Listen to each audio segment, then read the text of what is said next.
If I were starting again, I would take an SEO course first. That would be learn SEO if you're going to do web design, and learn branding if you're going to do web design. And third, learn marketing as well. So web design is not just having a pretty website.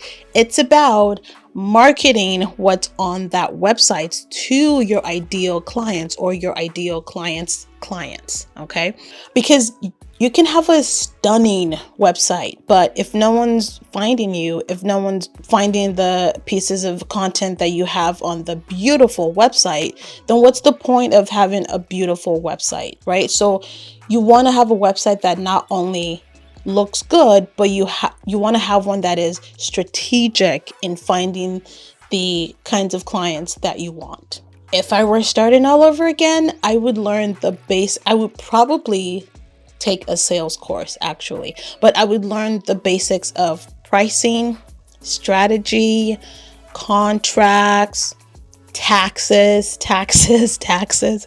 I would learn the basics of just owning a business, because essentially that's what you have, right? Starting over, I would learn so much more about management, sales, taxes, and price strategy. All of that is so much important.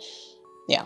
When I first started, I explored way too many website building platforms. So learn from my mistake and research the different website building platforms without spending months creating websites on each and then moving on to the next and the next. So research them, figure out the pros and cons of each, and then start building on your one website platform and learn everything you can on that one platform. So another thing is to market your service as a content creator and not just a freelancer or a service provider.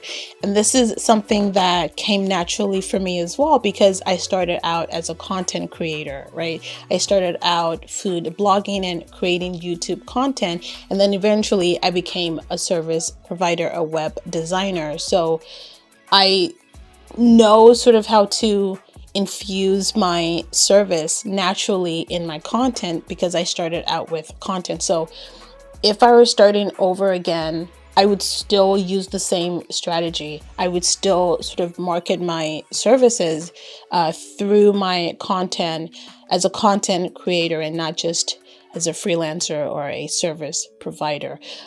And so connected to this idea is that I wouldn't have wasted my time on Fiverr.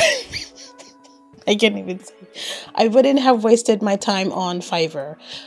Is it a waste though? No, because I got a couple of projects on there. But okay, I used to be very, very pro Fiverr and Upwork. And in certain ways, I still am.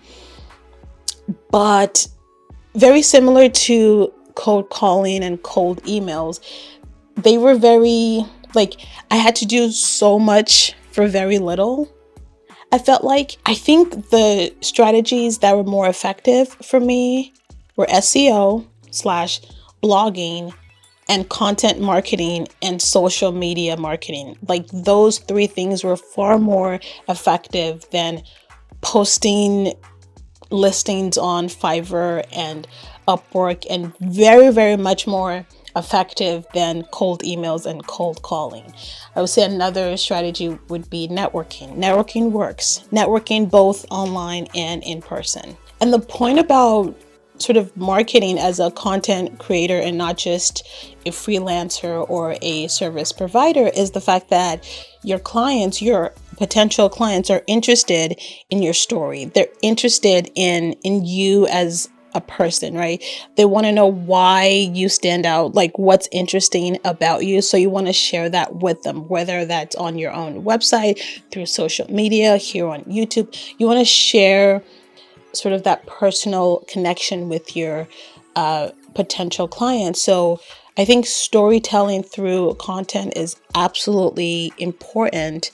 And this is essentially what I do currently at Morse Creatives at my design studio, which I'm so sorry. Can I just say I'm incredibly proud of where we are as a design studio. It's a tiny studio. It's tiny but mighty, okay? It's me and my husband, and we just pour our hearts into it, into every project, because well, we love what we do. And when you love what you do, one, it doesn't feel like work. Two, you're able to put your all into it, no matter how small or how large it is. And yeah, so if I were starting all over again, I would still pour my heart and my energy into every project, like I started with every piece of content as a YouTuber and as a food blogger in 2016 and in 2018. So I would still do the exact same thing with every piece of content and every project, is to just put my all into it, even if I have limited resources.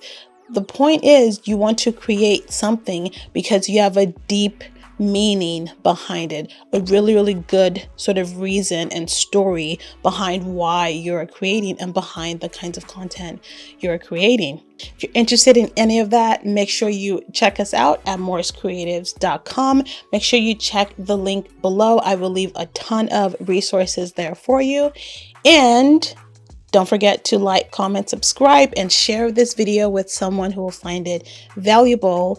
And I'll see you in the next video. Bye.